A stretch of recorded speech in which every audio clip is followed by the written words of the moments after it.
Hello, bienvenue dans cette nouvelle vidéo YouTube. Je suis super contente de vous retrouver aujourd'hui puisqu'on démarre enfin l'aventure J'irai coacher chez vous. Aujourd'hui, je ne suis pas dans la Nice Place puisque je vais me rendre chez la première participante qu'on a sélectionnée après avoir reçu beaucoup de candidatures suite à la vidéo que je remets d'ailleurs par ici si ça vous intéresse, dans laquelle je développe un petit peu plus ce très beau projet qui me permet de venir à la rencontre des personnes. Ça, c'est un truc qui me manquait énormément, et puis surtout de pouvoir apporter mes conseils et les adapter au quotidien des personnes que je vais rencontrer. Cécile, j'ai retenu sa candidature parce qu'elle a un profil très intéressant qui devrait parler à pas mal de monde. Elle se définit elle-même comme une procrastinatrice professionnelle. C'est super dur à dire, donc ça devrait être assez intéressant. Donc moi, mon but évidemment, ça va être de l'aider à changer quelques-unes de ses habitudes et notamment à intégrer davantage de mouvement à son quotidien. Je lui ai passé un petit coup de fil pour voir si ça l'intéressait toujours qu'on débarque aujourd'hui chez elle. Allô? Allô Cécile? Est-ce que tu sais pourquoi je t'appelle? Bah j'imagine, j'ai reçu l'email, donc déjà quand j'ai vu l'email, j'étais là, non mais c'est pas vrai, j'y croyais pas. Est-ce que tu es toujours prête à me voir débarquer? En même temps, oui, en même temps, ça me fout un peu les chocottes, j'avoue. Hein, parce que bon, évidemment, j'ai pas l'habitude de ce genre de truc, mais bon. Prends bien soin de toi et tiens-toi prête. Yes. Et donc on se retrouve aujourd'hui juste à côté de chez elle et on va aller la retrouver. Allez, c'est parti. Hello! Salut! Ça va? Et toi? Bah oui, j'espère que t'es prête. Mais grave! Cécile, je suis super contente de te retrouver. C'est une grande première puisque tu es la première personne avec qui on va démarrer cette super série. J'ai lu ton histoire, mais là maintenant il est temps qu'on parle de toi, que tu nous en dises un petit peu plus sur toi. Est-ce que tu peux te présenter? Bon, ben, je m'appelle Cécile, comme tu l'as dit. J'ai 42 ans. Oh non, faut pas faire de grimace. Presque toutes mes dents. Oui, Pareil. j'ai 42 ans. Je suis mieux à 42 ans qu'à 20 ans, en vrai. Donc, ça me fait de la grimace, mais voilà. Je suis infirmière. Je n'ai pas d'enfants, si ce n'est mes 3 chats. C'est du boulot. Bon, pas la même chose, mais bon, Ouais. voilà. Que dire d'autre? Je suis très sportive. Alors ça justement, on va en parler. Sur la perche. Ah, voilà. Non, on va en parler parce que moi, il y a des petites choses dans ce que tu m'as envoyé dans ta candidature qui ont vachement retenu mon attention. Déjà, tu te décris comme une procrastinatrice Grave. professionnelle. Et le premier truc que tu as dit, c'est que tu avais besoin d'un bon coup de pied Ah, mais grave. au... Grave. Tu prends beaucoup soin des autres, c'est ton métier. Ouais. Mais pour le moment, il n'y a pas trop de place pour prendre soin de toi. Est-ce que déjà tu peux nous retracer un petit peu ton parcours, ta relation justement avec l'activité physique, avec le mouvement Quand j'étais petite, je faisais de la danse classique. Oui. Moi-même, ça me fait rire de dire ça. Je suis même pas capable de dire si j'aimais ça ou pas. Enfin, je me rappelle pas. Enfin, ma mère pourrait dire si c'est moi qui voulais en faire ou pas, mais je me souviens pas. C'est pas que ça me plaisait pas du tout, mais c'était pas. J'y allais plus parce qu'il fallait y aller. Et en plus, les cours en soi, la prof, c'est de la danse classique, quoi. Donc, on avait une prof qui était sympa, une autre qui était un peu plus le cliché de la prof de danse, et qui, elle, du coup, s'attachait plus aux gens qui étaient plus doués qu'aux gens comme moi qui venaient parce qu'il y a de la lumière, quoi. Et après, à l'âge de 9 ans, j'ai fait mon premier régime. Waouh. Voilà. Donc, maman, je sais que tu vas regarder cette vidéo, mais on en a déjà parlé. Il y a des messages qui vont passer. Ben non, mais là. elle le sait, je lui en ai déjà parlé. Tu sais, sur le carnet de santé, tu as la fameuse courbe La courbe poids, de poids, taille. Je ne suis pas très grande, je suis 1m58. Donc, à l'âge de 9 ans, j'étais encore plus petite. Et donc, mon poids était un chouïa au-dessus de la courbe. Mais en vrai, j'étais pas grosse. Bon, j'avais des rondeurs de petite fille. Enfin, je m'en souviens pas. Je sais même plus à quoi je ressemblais à l'âge de 9 ans, mais j'étais pas grosse. Ma mère, qui, elle, a toujours été obsédée par son poids. Pardon, maman. Je balance. Du coup, elle avait peur que, comme il y avait sa sœur à ma mère, donc ma tante, qui était obèse. J'ai une de mes cousines aussi qui avait des soucis de poids. Ma grand-mère paternelle était un peu balèze. Du coup, elle a eu peur que bah, je vire obèse. Ouais. Et donc du coup, elle a voulu bien faire et je me rappelle plus de tout le parcours. J'imagine que j'ai dû passer par médecin traitant, blablabla. Mais j'étais suivie à l'hôpital Trousseau quand même, où je voyais des psys pour voir si justement, si en tant qu'enfant, je supportais bien le régime, tu vois, est-ce que ça me rendait pas complètement dingo ou je ne sais quoi. Donc là, j'ai des souvenirs vagues d'être allée à l'hôpital en consultation, hein, pas hospitalisée, mais... C'est impressionnant quand même. Et donc j'avais un régime qui en vrai était un rééquilibrage alimentaire, mais je te dis ça maintenant à 40 piges. À 9 ans, on m'a dit régime, t'es grosse. Enfin moi, c'est ce que j'ai entendu, c'est ce qui est rentré dans ma tête. À l'adolescence évidemment qui arrivait, avec les formes, les copains, les copines qui rigolent parce que ceci, cela. Moi j'avais l'impression quand j'étais adolescente que tout le monde se foutait de moi parce que j'étais grosse. En fait quand je revois des photos de moi adolescente, oui j'ai jamais été mince, mais j'étais pas grosse. J'ai fait du tennis. D'accord. J'aimais bien. Franchement, j'aimais bien, mais c'était casse-pied, on passait la moitié du temps à ramasser les balles. Ça m'a saoulée, j'avoue. Et après, je crois qu'à partir du moment où je suis allée à la fac, j'ai plus trop fait de sport. Et après, je suis rentrée à l'école d'infirmière. Et alors là, ça a été le début de la fin, parce que les horaires décalés, enfin un coup j'étais en cours, donc en cours c'était des horaires de cours, 9h ou 8h30, je sais plus, enfin 9h, 17h on va dire en gros, donc avec des horaires à peu près normaux. Et par contre en stage, tu commences à 7h ou à 6h30, et après quand j'ai été diplômée, c'était même encore pire, parce que comme j'étais la seule à avoir la responsabilité des choses à faire, il y avait des fois quand j'étais du matin, je partais à 5h moins le quart de chez moi, donc je prenais pas de petit déj avant, parce que moi à cette heure-là ça passe pas. J'arrivais au travail, j'avais pas le temps de prendre de petit-déj. Souvent, arrivé le midi, j'avais pas le temps de manger non plus. Je finissais, je sais plus, à 3h ou 3h30. Je repartais, j'avais pas eu le temps de manger parce que j'avais pas envie de prendre le temps à la fin de mon service. J'aurais pu rester une demi-heure, dire je mange. Ah, mais j'avais pas envie parce que souvent c'était des journées, t'avais qu'une envie, c'était partir. Et j'allais manger au Quick. J'étais pas encore végétarienne à l'époque. Et donc, je me mangeais du Quick à 4h de l'après-midi, en ayant une dalle de l'enfer parce que j'avais pas mangé depuis la veille au soir, et donc je me faisais la totale, alors pas la boisson, bref, mais par contre je me faisais le truc, tu sais, le truc avec 3 tonnes de sauce, le truc double, triple, machin, parce que en plus je pense que je me rabattais sur la bouffe de toute façon, c'était du grand n'importe quoi. C'est là que j'ai commencé vraiment à faire du gras, quoi, on va dire. Clairement, les horaires décalés et les journées bien remplies n'aident pas à prendre du temps pour bien manger. Pourtant, le corps et le cerveau ont besoin d'énergie, donc c'est d'autant plus important. Et ça arrive à beaucoup de personnes qui rentrent chez elles le soir par exemple complètement affamées et qui ne peuvent pas s'empêcher de dévaliser leur frigo et leur placard. C'est tout à fait normal, je le répète, le corps et le cerveau ont besoin d'énergie, ont besoin de bonnes sources d'énergie qui permettent d'avoir une énergie disponible qui sera libérée tout au long des heures qui suivent les repas. Donc pour ça, on essaye de préparer au maximum ces repas à l'avance. Il y a plein d'astuces pour s'organiser. Moi, j'ai même tout compilé dans un guide qui s'appelle le Meal Prep Guide. Je vous mets toutes les infos en description et d'une manière générale, plus vous préparez vos repas à votre goût avec des aliments bruts, complets, vivants, et plus vous assurerez, quels que soient vos horaires, de pouvoir vous alimenter correctement et de ne pas souffrir de tous ces désagréments qui sont liés à des prises de repas complètement désorganisées qui ne conviennent pas du tout à notre rythme circadien. Et deuxième chose, si par exemple vous vous levez très tôt et que vous n'avez absolument pas d'appétit pour prendre un petit déjeuner le matin, emmenez-vous soit un petit déjeuner à prendre plus tard dans la journée évidemment, ou alors de quoi snacker, mais encore une fois à base d'aliments bruts qui seront réellement nutritifs. Donc par exemple, on se fait une petite boîte avec un trail mix, donc des fruits à coque, des fruits secs, plutôt que des barres énergétiques ou des biscuits de petit déjeuner. Ce sera beaucoup plus intéressant pour l'organisme qui aura des sources d'énergie qu'il pourra bien mieux utiliser. Donc à chacun de faire ce travail d'organisation en fonction de son emploi du temps, de ses possibilités, mais dans tous les cas, prévoir, s'organiser, ce sera vraiment la clé pour mieux manger, mieux combler ses besoins et du coup ne pas déraper et dévaliser le premier fast-food ou ses placards quand on rentre chez soi. Justement, quand ma trentaine est arrivée, je me suis dit non mais là franchement, j'étais rendue 77. Et je me suis dit, non mais là Cécile, c'est pas possible, faut que tu fasses quelque chose quoi. Et là, j'ai fait du camp. Ah oui. Voilà. Ok.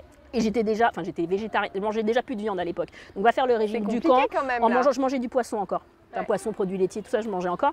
Je me suis bouffé de la crevette et du fromage blanc 0%, je te raconte pas. On aurait dit une folle quand je faisais mes courses parce que tu avais 3 tonnes de surimi, 3 tonnes de crevettes et j'avais au moins 7 kilos. J'achetais les gros trucs de 1 kg de fromage blanc et j'avais au moins 7 ou 8 kilos dans mon caddie toutes les semaines. Et donc à cette période-là, forcément, j'ai associé le sport. Donc là, je me suis mis à aller en salle.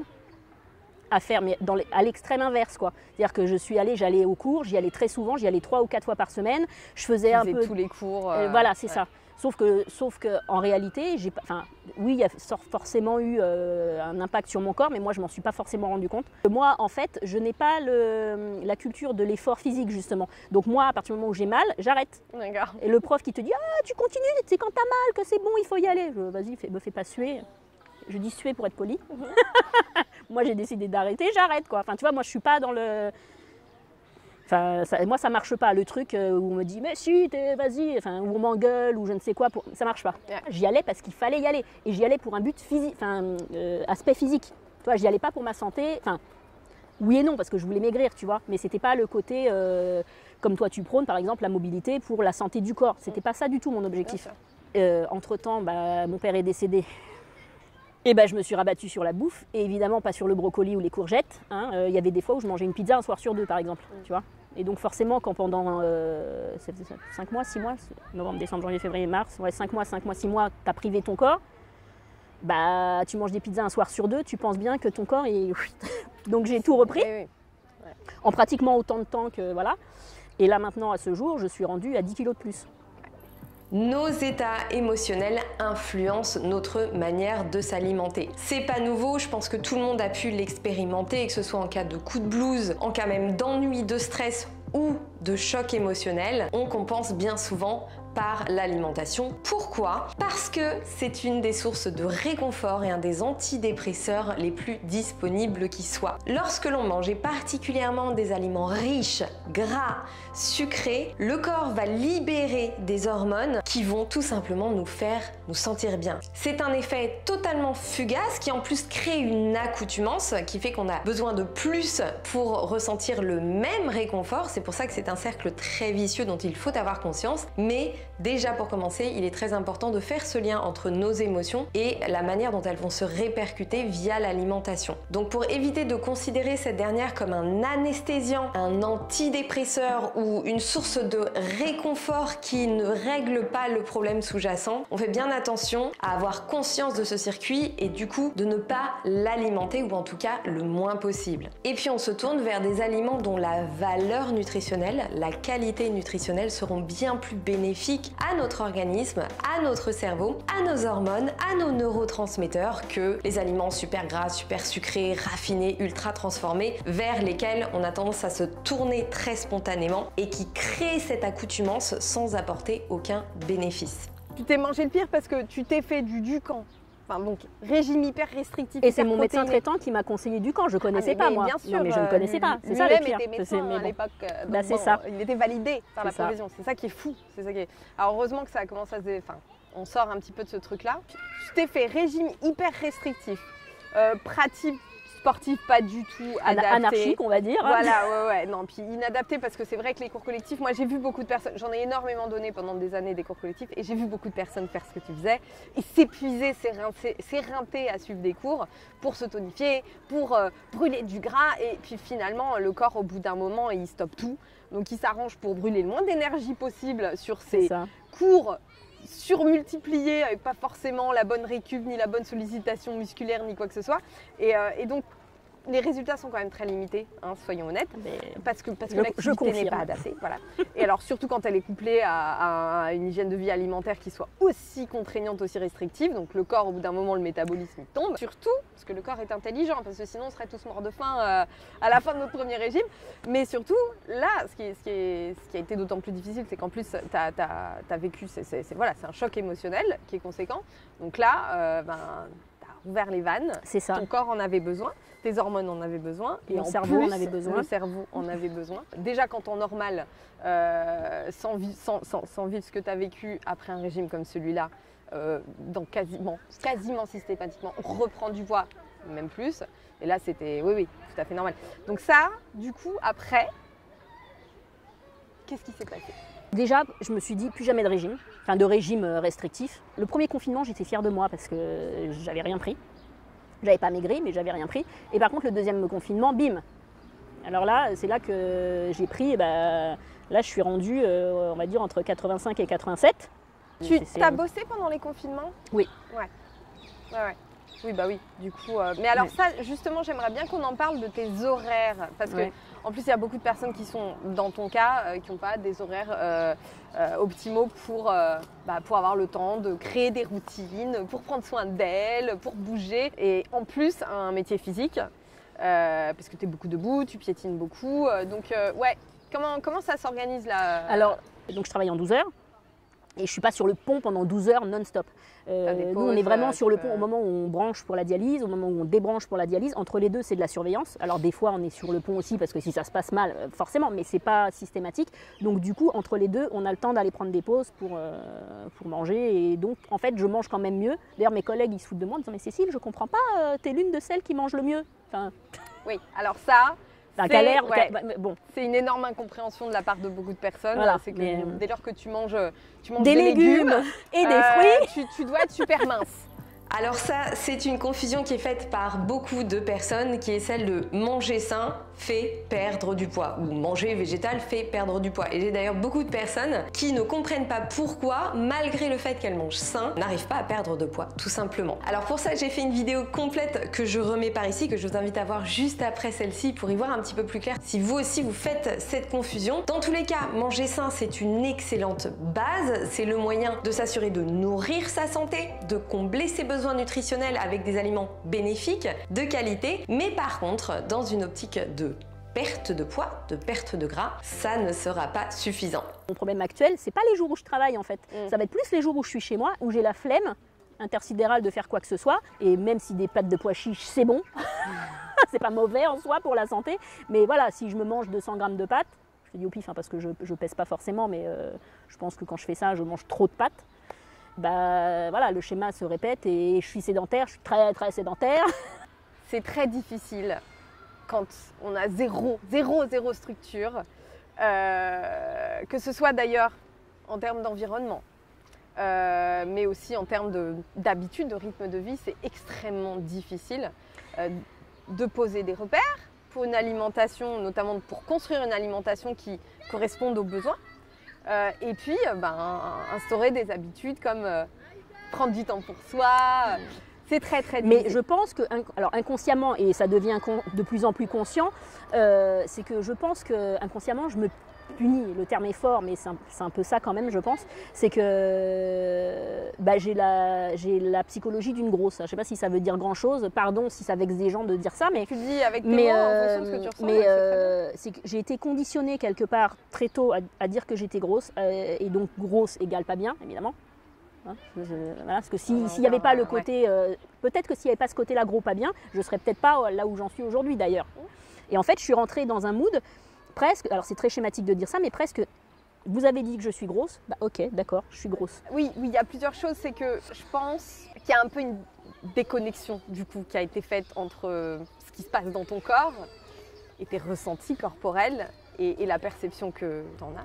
Alors ça, c'est pas Cécile, c'est ton problème. C'est que les Occidentaux, on est comme ça déjà, on est tellement déconnectés de notre corps. C'est ça, est-ce que je sais quand j'ai faim en vrai? Mais voilà, mais tu vois, partant de là on parle de l'alimentation, mais là, quel signal tu peux recevoir de ton corps qui pourrait t'inciter à en prendre soin par le mouvement? Alors ça, je peux te le dire.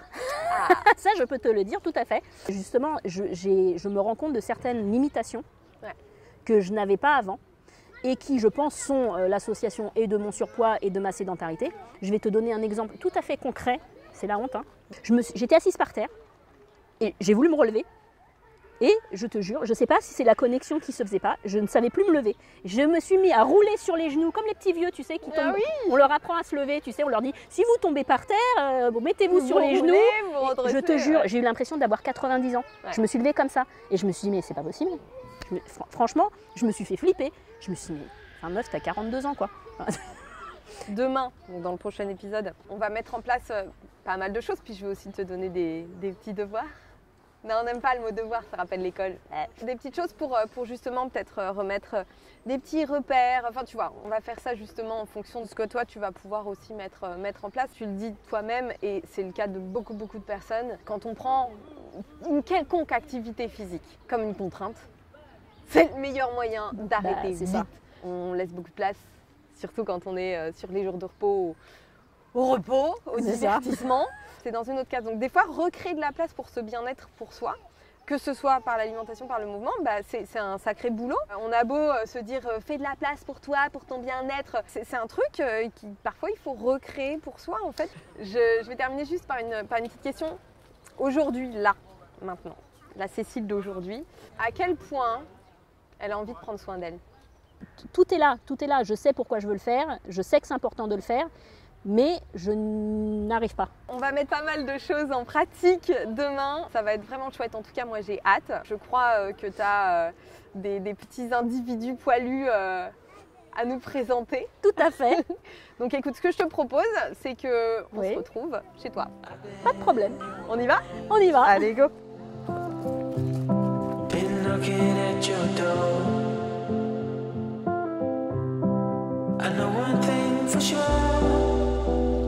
Bon, du coup, dans le prochain épisode, on va aller retrouver Cécile chez elle. On va passer la journée ensemble et puis je vais voir comment je vais pouvoir l'aider. Ce qui bloque, c'est ce passage à l'action. Elle a beaucoup de recul sur sa situation. Elle perçoit très bien les choses. Il y a juste ce petit gap à sauter pour tout simplement qu'elle puisse créer de l'espace pour elle. Donc on va être sur son jour de repos. En tout cas, une chose est sûre, Cécile, elle ne manque pas d'énergie. C'est vraiment une boule d'énergie. Donc au niveau du mouvement, ça devrait aller. Donc on va voir tout au long de la journée les conseils que je vais pouvoir lui donner et surtout qu'elle puisse adapter à son cas de figure et à son environnement. Donc je compte sur vous évidemment pour nous retrouver dans le prochain épisode et suivre les aventures de Cécile et peut-être du coup pouvoir piocher parmi les petits conseils que je vais pouvoir lui donner pour pouvoir les appliquer à votre quotidien. Bon allez, je vous laisse, j'ai hâte de vous retrouver pour ce prochain épisode. Merci d'avoir regardé cette première partie et je vous dis à la prochaine.